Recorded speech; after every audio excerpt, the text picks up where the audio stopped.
Baik teman-teman, di sini saya akan jelaskan secara detail flow-nya dari dashboard keuangan usaha jasa. Ya, jadi untuk dashboard ini kami khususkan untuk usaha dengan segmentasi jasa gitu ya, bukan untuk produksi atau yang non produksi terkhusus untuk di dagang. Karena kita punya produk yang terpisah untuk produksi dan non produksi yang khususnya adalah dagang. Nah, di sini kita akan bahas secara rinci untuk yang jasa. Jadi yang pertama sebetulnya teman-teman yang nanti akan dapat file dari kami ini produk dalam format Excel sehingga nanti kita harapkan teman-teman tetap di format yang sama ya. Jadi kalau misal file Excel itu dikonversi ke Google Sheet atau sebaliknya maka akan ada fitur yang tidak berfungsi nih teman-teman sehingga kita akan sarankan untuk tetap menggunakan file aslinya. Sehingga kalau misalnya ada kendala berkabar ke kami, kita akan bantu 100% free. Ya, kalau misalnya untuk supervisi kita free, kita kasih gratis. Tapi kalau ada penambahan item dan lain sebagainya di luar dari standar yang kita sudah terapkan di sini, maka akan kita kenakan extra charge. Oke, kita akan balik di sini di dashboard-nya. Jadi ini adalah tampilan dashboard yang sudah menampilkan terkait dengan keuangan usaha. Di sini ada revenue, ada pengeluaran, ada laba bersih. Kemudian ini ada cash flow, artinya berapa jumlah kredit atau nominal masuk dari semua transaksi. Kemudian debit itu berapa nominal keluar, kemudian balance ini adalah selisih gitu ya antara kredit dengan debit. Namanya selisih berarti kan ini dikurangi dengan debit gitu ya. Dapatnya adalah balance atau kas bersih. Oke. Terus kemudian untuk revenue, pengeluaran, laba bersih ini sekaligus dengan cash flow ini bisa dilihat per bulan atau year to date ya. Ini posisinya adalah year to date. Nah, ini kita berikan filter itu dia dalam format bahasa Inggris untuk bulannya sehingga teman-teman nanti bisa diketik bulan itu dalam format bahasa Inggris ya. Misalnya di bulan Oktober gitu ya. Nah, maka nanti data yang muncul hanya di bulan Oktober. Kalau misal mau dikembalikan year to date tinggal diketik aja tuh year to date. Maka dia akan kembali ke kondisi kalau year to date itu kan kondisi keuangan dari awal sampai dengan posisi terakhir gitu ya. Jadi kumulatif dari awal sampai dengan posisi terakhir. Terus di sini ada penjualan per bulan ya. Di sini juga ada status project karena jasa ini kan based on dari project. Kita mau lihat secara persis berapa sih yang dia sudah komplit, berapa sih dia yang masih in progress, by percentage atau by number dari jumlah projectnya. Nah, ini sudah kita tampilkan di dashboard. Kemudian dari yang incomplete ini kita mau lihat secara rinci, ada company apa aja gitu ya, ada klien siapa aja gitu ya. Dan dia tuh masih progres pembayarannya dalam persentase itu berapa. Ini sebagai contoh Indotech Certification ini sudah 49%, yang lainnya masih 0%. Ini kalau yang dibayarkan ini adalah tagihan, yang dikurangi dengan DP ya. Jadi DP itu kan dibayarkan di awal, ini kita tidak masukkan di sini. Ya ini adalah dari total project dikurangi dengan DP, artinya yang tagihan sisa yang dibebankan ke klien. Kemudian di sini ada top 10 highest contracts, kemudian ada beban usaha, ini ada totalnya, ini dari laporan laba rugi, kemudian di sini ada beban pokok pendapatan dan lain sebagainya gitu ya. Nah, untuk bagian penjualan, bagian progres pembayaran yang incompleted, kemudian incompleted gitu ya, kemudian plus dengan top 10 highest contract ini bisa difilter. Mau per bulan, misalnya September, Oktober gitu ya, atau misalnya dia mau 2 bulan atau lebih gitu kan, tinggal diketik lagi, diklik di sini ya. Ini bisa untuk 1 bulan atau bahkan lebih ya, ini 3 bulan sebagai contoh. Kalau misalnya nanti mau dihilangkan tinggal di-clear aja nih, ya super simple. Ini mau dilihat per tahun 2025 doang gitu ya, ini bisa diklik aja di sini, dan tinggal di-remove gitu ya, ini juga tinggal di-remove. Oke, jadi tampilan dashboard-nya kurang lebih adalah demikian. Kemudian kita bisa masuk ke jurnal umum. Jurnal umum ini adalah semua transaksi dari usaha yang harus tercatat gitu ya, karena nanti untuk melihat rasio dari bukan rasio, untuk melihat kondisi kas usaha, ya harta lancar usaha, ya. termasuk nanti kas bersih dari usaha. Sehingga di sini teman-teman bisa dilihat ya. Jadi kalau setiap tabel di produk ini kita akan berikan di bagian header itu dua warna berbeda nih. Satu warna abu-abu yang tandanya adalah dia di input manual, terlepas dia diketik atau dia itu dipilih gitu ya berdasarkan opsi-opsi yang sudah kita buatkan. Kemudian yang warna gelap hitam ini cenderung ke hitam ya. Ini yang datanya sudah otomatis. Oke, datanya sudah otomatis. Kalau ini manual, ini sudah otomatis.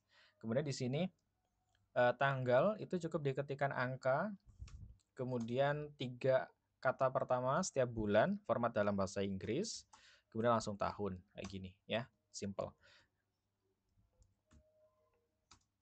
Misalnya kayak gini. Oke, 24. Oke, maka bulan dan tahun sudah akan otomatis. Ini kalau misal mau di-remove tinggal tanggalnya di-remove, nanti bulan tahunnya juga dia akan kosong. Di sini nomor penawaran, nomor invoice karena setiap project itu kan dia ada termin pembayarannya, maka nanti dicatatnya langsung jadi kesatuan di jurnal umum. Maka nanti teman-teman tinggal dituliskan aja gitu ya, tuliskan untuk nomor penawarannya, nama sama nomor invoice-nya. Oke, terus kemudian nanti nama akunnya sebagai pendapatan, kemudian nomor akunnya tinggal dipilih gitu ya. Ini nomor akun itu sudah tersedia di bagian sheet setup, kita akan bahas setelah ini gitu ya.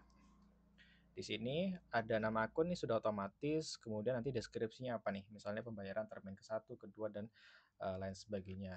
Nah, sehingga nanti untuk nominalnya apakah dikategorikan dalam nominal masuk atau nominal keluar. Kalau pendapatan berarti di nominal masuk atau kredit. Kalau misalnya nanti ini adalah beban usaha, misalnya ini ada hutang, berarti kan nanti dia di nominal keluar, ya kan? Kemudian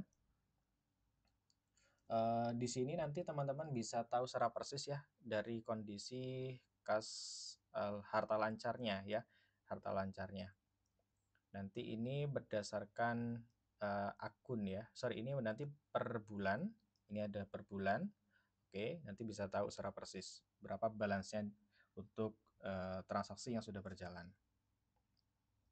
Oke, terus kemudian berikutnya yang paling penting sebelum ke yang lain ya, ini adalah ke menu setting. Jadi di sini kita sudah sediakan ada nama akun, ada nomor akun, ada nama kategori gitu ya. Ini sudah kita sediakan sebagai contoh. Jadi apabila teman-teman yang belum ada nanti bisa diikuti ya, bisa dijadikan sebagai acuan. Kemudian nanti yang di bagian jurnal umum tadi itu sebetulnya yang di-input adalah ininya. Jadi kalau misal ini sudah kita kategorikan ya, ini kan ada kas bank dan lain segala macam, ini adalah pengkategorian kita sederhanakan di sini gitu ya. Nanti kalau misal teman-teman di jurnal umum itu misalnya dipilih adalah kas dan bank, maka yang muncul itu hanya ini aja teman-teman ya. Jadi ini aja yang muncul. Yang lainnya nggak akan muncul tuh dalam daftar listnya untuk nomor akun gitu ya. Sehingga sudah spesifik for masing-masing akun piutang, maka yang akan muncul hanya ini ya, dari mulai piutang usaha sampai dengan cadangan kerugian piutang dan lain sebagainya. Terus kemudian di sini ada jenis aset, ada nomor aset, ada kode aset, ada nama aset ya. Nah, di sini kalau misal kolom ini kan yang kita kasih warna abu-abu ini adalah batas teman-teman untuk sumber data validasinya. Jadi kalau misal teman-teman menambahkan di bawah sini nanti dia nggak akan masuk di dalam daftar listnya gitu ya. Nanti kalau misal dipilih nggak ada opsinya gitu kan. Sehingga teman-teman kalau misal dirasa nih sudah cukup gitu ya atau misalnya kurang gitu ya, teman-teman cukup tinggal di-insert aja di sini. Ya, di-insert baris baru ke arah atas gitu kan. Nanti untuk baris atau sel yang baru itu tinggal teman-teman tambahkan keterangan. Oke, nanti dia sudah pasti akan otomatis ketika teman-teman nanti berkaitan dengan jenis aset yang nanti sebagai opsi nanti itu yang baru itu sudah akan muncul ya, otomatis akan muncul. Silakan teman-teman sesuaikan dengan usaha, oke. Terus kemudian kita akan kembali ke jurnal umum tadi ya. Nah, di sini kita sediakan nomor penawaran dan nomor voice karena ini berkaitan dengan nanti progres pembayaran dari project, oke. Terus akun piutang dan akun hutang karena juga kalau misal hutang dan piutang kan nggak langsung 100% dibayarkan gitu ya setelah dipinjam atau dipinjamkan. Nah, itu kan ada temponya juga, maka nanti di sini ditulis nih kategori dari akunnya, akun piutang ya. Kemudian di sini juga untuk hutang gitu ya. Misalnya nih nanti untuk akun piutang ini bisa piutang 1, piutang 2 dan lain sebagainya, nggak ada masalah. Jadi ini fleksibel teman-teman, silahkan teman-teman sesuaikan gitu ya. Nanti yang ini opsi ini tuh sebetulnya akan merujuknya adalah ke sini. ke sheet piutang. Sehingga di sini yang bisa teman-teman ketik gitu ya. Sorry. Nah, ini kan sudah ada nih akun piutangnya. Nah, sehingga teman-teman silahkan tinggal dipilih aja gitu. Nanti keterangannya yang menerangkan dari piutang itu apa gitu kan. Terus hutang ini juga sudah ada ya, ada hutang usaha dan lain sebagainya. Ini sudah kita masukkan. Oke, silahkan teman-teman nanti sesuaikan. Nah, hutang dan piutang ini secara struktur sama teman-teman. Ya, secara struktur datanya sama. Bedanya adalah kalau misal piutang itu debitur, kalau hutang adalah kreditur ya. Ini debitur ya, penerima piutang. Jadi di sini tinggal tanggal, diketik angka 3 kata pertama setiap bulan dalam format bahasa Inggris. Nanti yang seperti ini, bulan tahun sudah otomatis, akun piutang tinggal dipilih ya. Kalau yang ada tanda-tanda kayak gini, ya ini opsi-opsi ini tinggal dipilih aja teman-teman. Ya, tinggal dipilih. Kemudian ini debitur atau penerima piutangnya siapa, kemudian keterangan ditulis ini free text ya. Jadi teman-teman bisa tulis sesuai dengan kebutuhan. Jatuh temponya ini berarti kan format jatuh tempo ini dalam berapa hari gitu ya. Jatuh tempo itu tanggal ya. Jatuh tempo itu formatnya tanggal. Formatnya tanggal di sini. Kemudian nominal awal ini dalam rupiah, return bunga dalam persen ya. Nominal akhirnya nanti sudah tahu secara persis nih. Nah, kemudian nominal terbayarnya ini sudah kita bikin otomatis again tadi dari jurnal umum. Ya, silakan nanti tinggal diinput nih akun piutangnya. Sehingga nanti dia akan mengkalkulasi secara otomatis berdasarkan akun piutang di sini gitu ya. Nanti akun piutang ini bisa teman-teman sesuaikan ya. Akun piutang ini bisa teman-teman sesuaikan.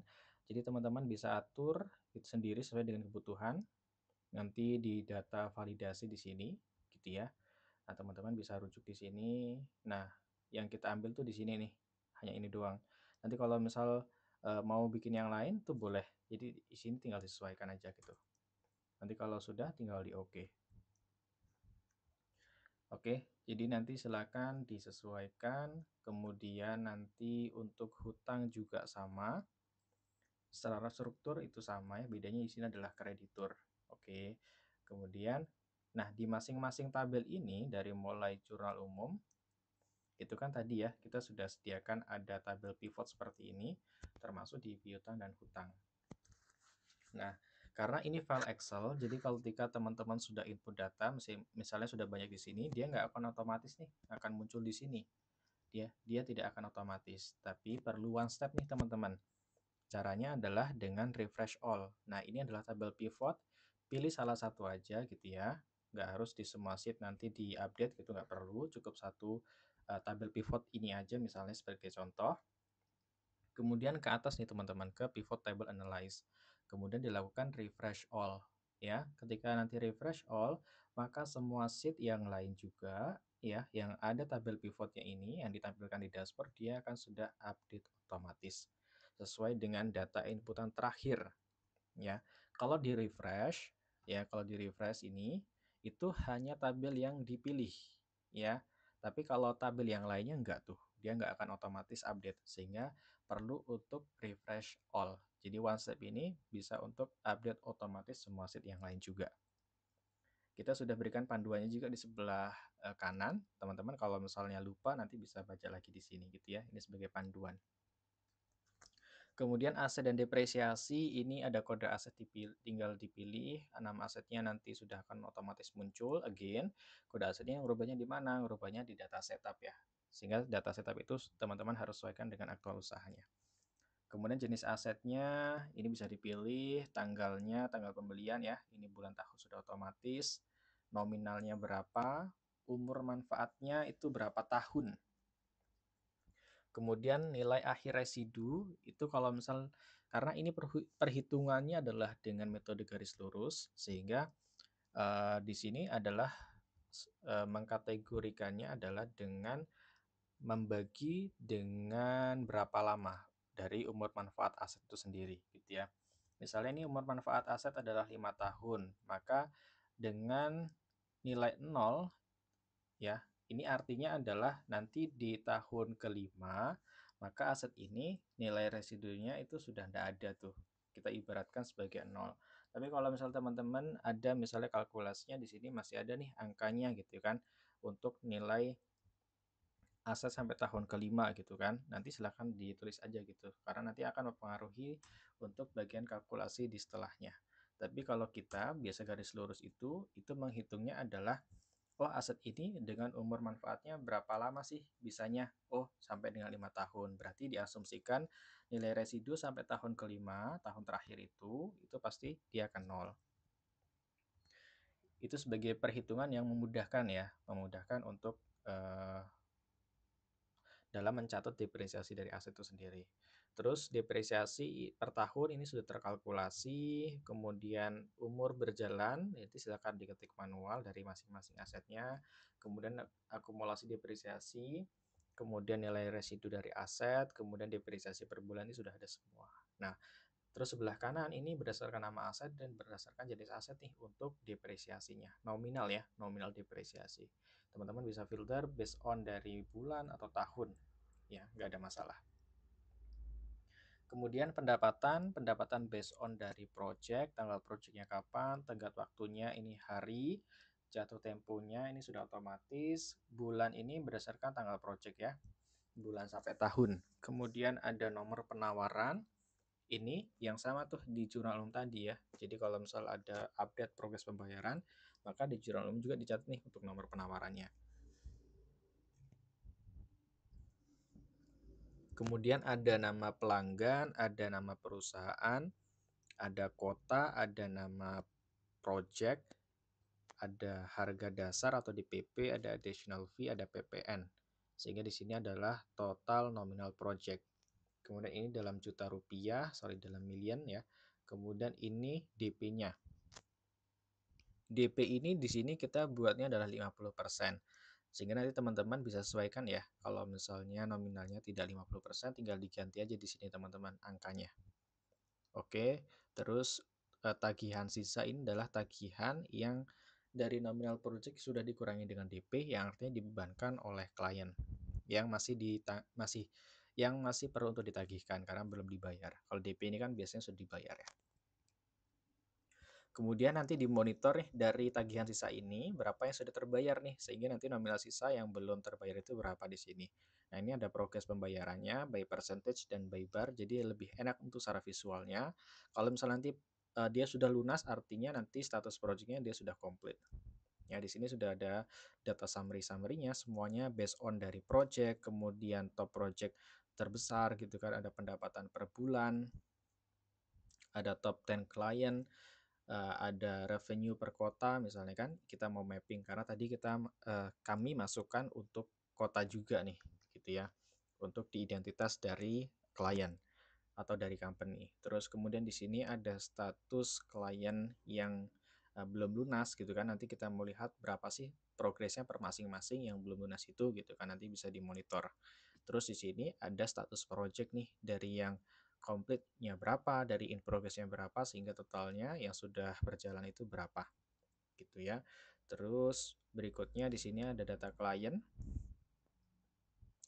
Data klien di sini ini inputannya adalah manual. Silakan teman-teman input secara manual di sini karena nanti ini akan terintegrasi dengan invoice. Dengan invoice di sini ini berdasarkan dari nomor penawaran ya, sehingga teman-teman bisa pilih nomor penawaran, maka dia akan otomatis nih Andreas pertama akan muncul, AutoCAD ini sudah akan muncul nih sebagai contoh ya. Sebagai contoh di sini ya, sebagai contoh ini. Ya, ini semuanya juga sudah otomatis based on dari nomor penawaran.